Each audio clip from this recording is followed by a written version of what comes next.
Hello friends, welcome back to my channel. ఈరోజు ఈ వీడియోలో మనము జేఏసీఐ ఎల్డీసీ గురించి అయితే చూద్దాం. డిపార్ట్మెంటల్ ఎగ్జామ్ ఇది చెప్తున్నాను. అండ్ అలానే ఇలాంటి అప్డేట్స్ కోసం నా ఛానల్ అయితే సబ్స్క్రైబ్ చేసుకోండి. అండ్ అలానే ఈ చిన్ని ఛానల్ను కూడా సపోర్ట్ చేయండి. ఇక్కడ చూడండి, మనకు జేఏసీఐ అంటే ఏంటి? Junior secretariat assistant, lower division clerk grade limited. ఇక్కడ మనకు ఏంటిది? ఆల్రెడీ మనకు జాబ్ చేస్తున్న వాళ్ళకి ఇది ఒక డిపార్ట్మెంటల్ ఎగ్జాము.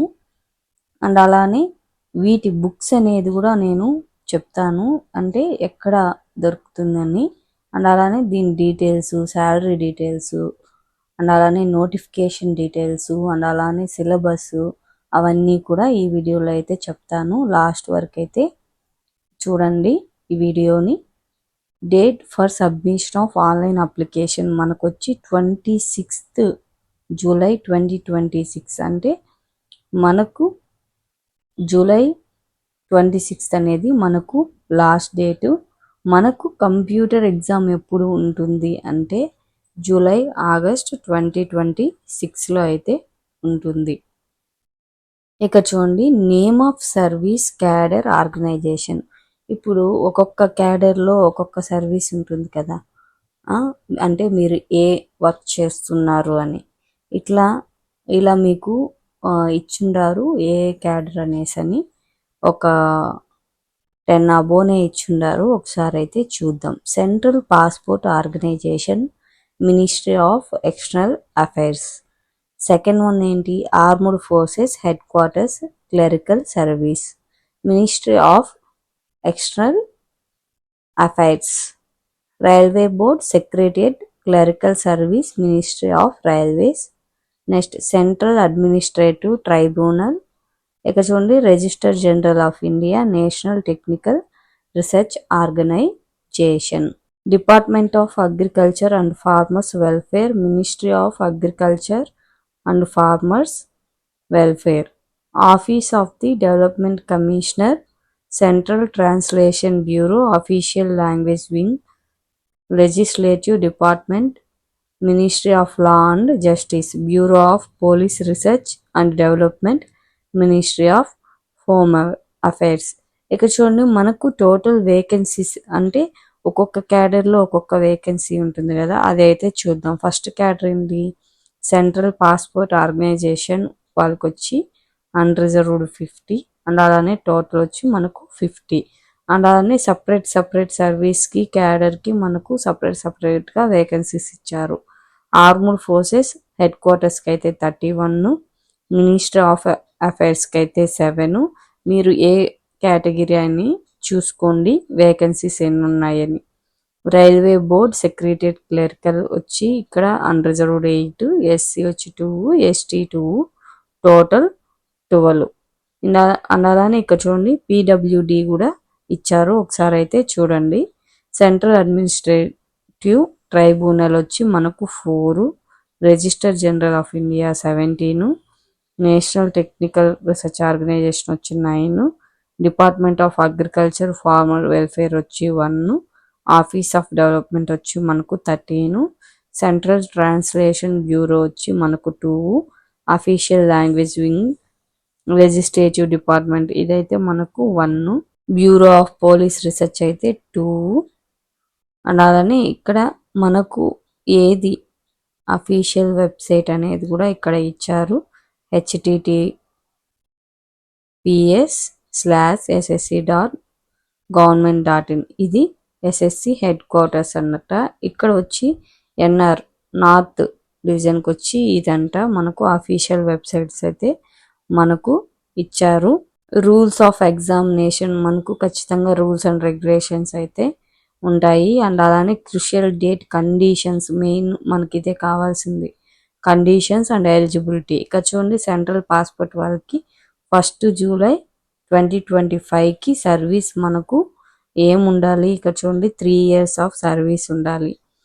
అదే ఆర్మ్డ్ ఫోర్సెస్ వాళ్ళకైతే 1 జూలై 2025కి 12th పాస్ అయి ఉండాలి. అండ్ అలానే 3 years రెగ్యులర్ సర్వీస్ కూడా ఉండాలి.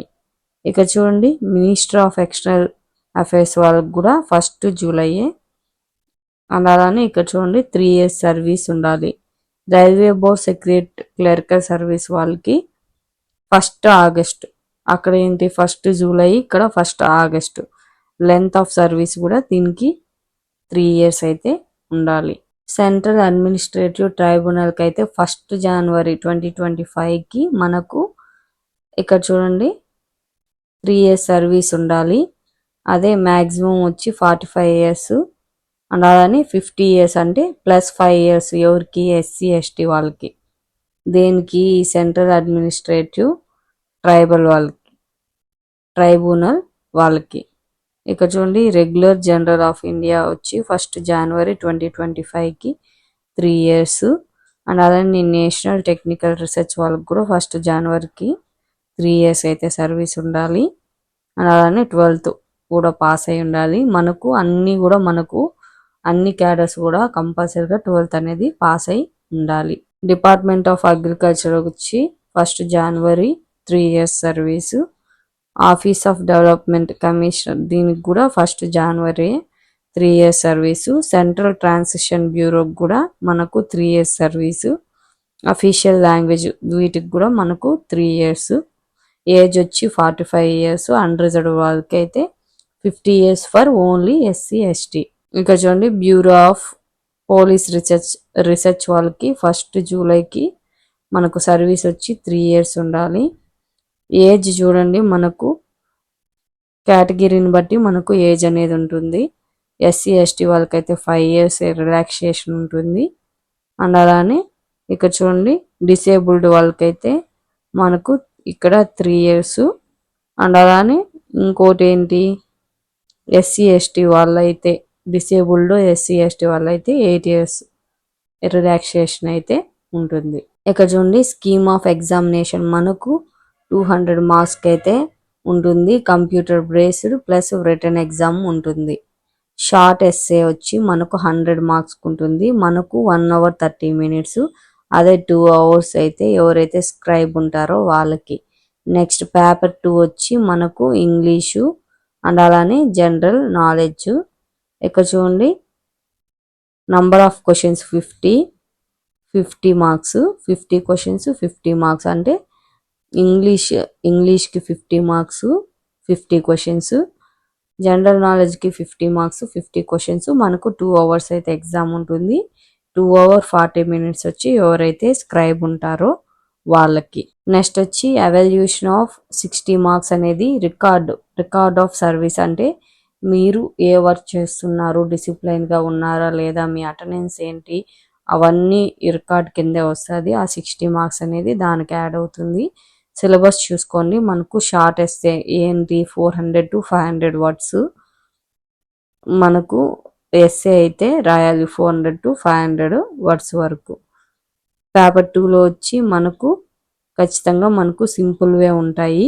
ఇవన్నీ కూడా ఫస్ట్ ఆఫ్ ఆల్ బుక్స్ అనేసి ఒకటి డిస్కస్ చేయాలనుకున్న బుక్స్ అనేది బయట మీకు అవైలబిలిటీ ఉండదు. మీరు ఆఫీస్కి వెళ్ళారు అంటే మీ క్యాడర్ మీరు వర్క్ చేస్తారు కదా, మీకంటూ ఆఫీస్ ఉంటుంది. ఆఫీస్కి వెళ్ళి అడిగారంటే మీకు సపరేట్గా మెటీరియల్ అనేది ప్రొవైడ్ చేస్తారు లేదా సాఫ్ట్ కాపీ ప్రొవైడ్ చేస్తారు. మీరు దాన్ని చదువుకొని రాస్తే చాలు, మీకు 99% ఆఫ్ క్వశ్చన్స్ దాంట్లోనే వస్తుంది. బయట ఎక్కడ మనము బై చేయాల్సిన అవసరం అనేది లేదు. మనకు మోడ్ ఆఫ్ సెలెక్షన్ ఎట్లా అంటే ఫస్ట్ CBT, తర్వాత మీకు రికార్డ్ ఆఫ్ సర్వీస్ చూసి మీ యొక్క ఎక్స్పీరియన్స్ చూసి మీకైతే ఖచ్చితంగా ఎలిజిబిలిటీ ఉంటే కన్ఫామ్గా మీకైతే ఇస్తారు ఆ పోస్టు.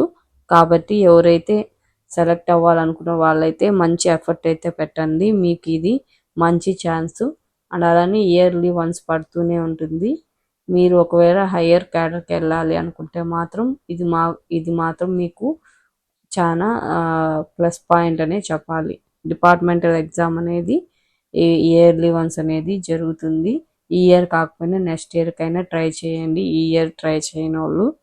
అండ్ అలానే నా ఛానల్ని కూడా సబ్స్క్రైబ్ చేసుకోండి. ఏదైనా అప్డేట్స్ ఉంటే నేను మీకు ఈ వీడియోలో ప్రొవైడ్ చేస్తాను.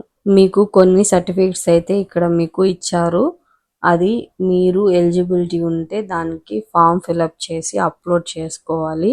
ప్రతి ఒక్క ఫామ్ ఉంది. 19 to 44 పేజెస్ వరకు మీకు సర్టిఫికెట్సే ఉంటుంది. మీరు ఏది అప్లై చేయాలి, మీరు ఏ క్యాడర్ దాన్ని బట్టి మీరు ఫామ్ ఫిలప్ చేసి అప్లోడ్ చేయాలి. వాళ్ళు ఏదైతే చెప్పారో బ్లాక్ లెటర్స్ అయితే బ్లాక్ లెటర్స్, ఫామ్ ఫిల్లింగ్లో కూడా మీకు కొన్ని ఇన్స్ట్రక్షన్స్ ఉంటాయి. ఆ ఇన్స్ట్రక్షన్స్ చదివే మీరు ఖచ్చితంగా ఫామ్ ఫిలప్ చేసుకోండి. ఏ ఒక్కటి మిస్టేక్ చేసినా మీ అప్లికేషన్ అనేది రిజెక్ట్ అవుతుంది. కాబట్టి మీరు ఇన్స్ట్రక్షన్స్ ప్రకారం ఇప్పుడు ఫర్ సపోజ్ ఎగ్జాంపుల్ చెప్పాలంటే నేమ్ బ్లాక్ లెటర్స్ అని ఉంటుంది. మీరు స్మాల్ లెటర్స్లో టైప్ చేసి అప్లోడ్ చేసి లాస్ట్లో రిజెక్ట్ అయ్యే కంటే ఫస్టే ఇన్స్ట్రక్షన్స్ ఉంటుంది. ఆ ఇన్స్ట్రక్షన్స్ని ఫాలో అయ్యే మీరు ఇది చేసుకోవాలి. ఫస్ట్ ఆఫ్ ఆల్ ఒక ఎగ్జాంపుల్ చూపిస్తాను చూడండి దీంట్లోనే. ఇక చూడండి ఇన్స్ట్రక్షన్స్ టు క్యాండిడేట్స్ అని ఇచ్చారు. మనకు ఇక్కడ ఏమి ఇచ్చారు చూడండి. Find a place with good light and plain background. ఇది దేనికి? ఫోటోగ్రాఫ్కి. ఇవన్నీ కండిషన్స్ ఉన్నాయి. అండ్ అలానే ఇక్కడ చూడండి I level before taking the photo, అంటే కన్ఫామ్గా మీ పొజిషన్ అనేది కూడా కరెక్ట్గా ఉండాలి. అది కూడా స్ట్రైట్ ఏ హెడ్ అనేసి అన్నారు. అండ్ అలానే మీరు ఫేస్ ఫుల్గా అయితే తీసుకోవాలంట, టూ క్లోజ్ కూడా ఉండకూడదంట. క్యాపు, గ్లాసెస్ ఇలాంటివి కూడా ఉండకూడదంట ఫోటోకే మీకు ఇన్ని ఇన్స్ట్రక్షన్స్ ఇచ్చారంటే ఇంకా అప్లై చేసేదానికి కూడా ఇన్స్ట్రక్షన్స్ అనేది ఉంటుంది. కాబట్టి మీరు ఏది తీసుకున్నా సరే లైట్ బ్యాక్గ్రౌండ్ లేదా లైట్ మీరు వేసుకున్న క్లాత్ని బట్టి కూడా మీరు రిజెక్ట్ అవుతారు. కాబట్టి డ్రెస్ కూడా మీకు కలర్ఫుల్వి లేకుండా కొంచెం లైట్ కలర్స్ అలాంటివి వేసుకొని అయితే తీసుకోండి. ఫామ్ ఫిల్లింగ్లో కూడా మీకు అడుగుతారు ఏది బ్లాక్ లెటర్స్ ఏది అనేసని. అండ్ అలానే ఫార్మేట్ చాలా చాలా ఇంపార్టెంట్. జేపీఈజీ ఫార్మేట్ ఇంత కేబీ అని ఇస్తారు. ఆ ఇంత కేబీలోనే మీరు అప్లోడ్ చేయాలి ఫోటోని. Okay friends, thank you for watching. If you like video please do subscribe.